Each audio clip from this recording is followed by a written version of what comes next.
आज हम आपको श्री सत्यनारायण भगवान की एक ऐसी पवित्र कथा सुनाने जा रहे हैं जो ना सिर्फ आपके मन को शांति देगी बल्कि आपके जीवन के दुखों को दूर करने का एक सरल और सच्चा मार्ग भी दिखाएगी।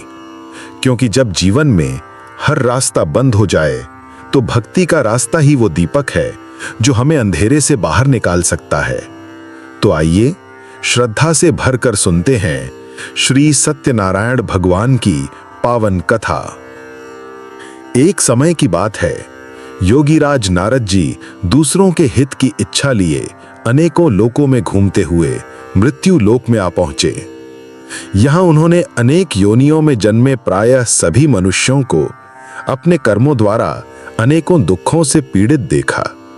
उनका दुख देख नारद जी सोचने लगे कि कैसा यत्न किया जाए जिसके करने से निश्चित रूप से मानव के दुखों का अंत हो जाए। इसी विचार पर मनन करते हुए वह विष्णु लोक में गए। वहां वह देवों के ईश नारायण की स्तुति करने लगे, जिनके हाथों में शंख, चक्र, गदा और पद्म थे, गले में वरमाला पहने हुए थे। स्तुति करते हुए नारद जी बोले, हे भगवन, आप अत्यंत शक्ति से संपन्न हैं। मन तथा वाणी भी आपको नहीं पा सकती हैं। आपका आदि, मध्य तथा अंत नहीं है।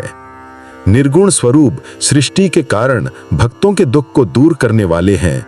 आपको मेरा नमस्कार है। नारद जी की स्तुति सुन विष्णु भगवान बोले, हे मुनिश्रेष्ठ, आपके मन में क्या बात है? आप किस काम के लिए पधारे हैं? उसे निसंकोच कहो।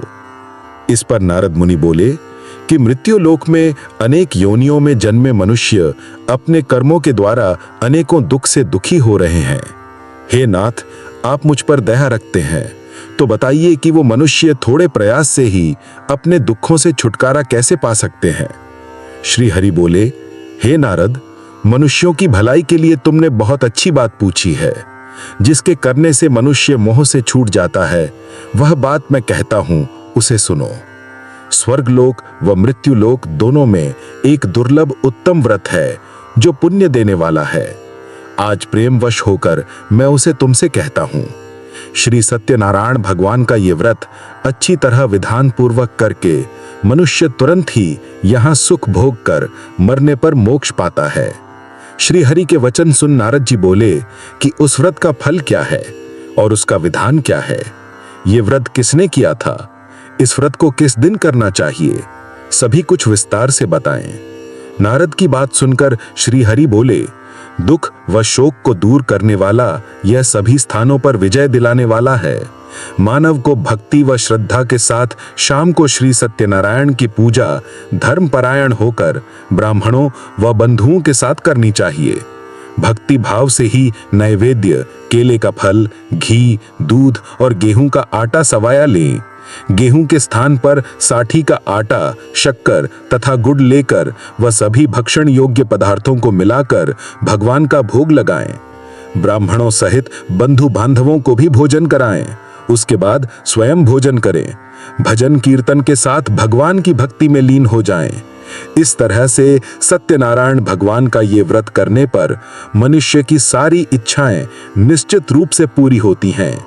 इस कलिकाल अर्थात कलयुग में मृत्युलोक में मोक्ष का यही एक सरल उपाय बताया गया है।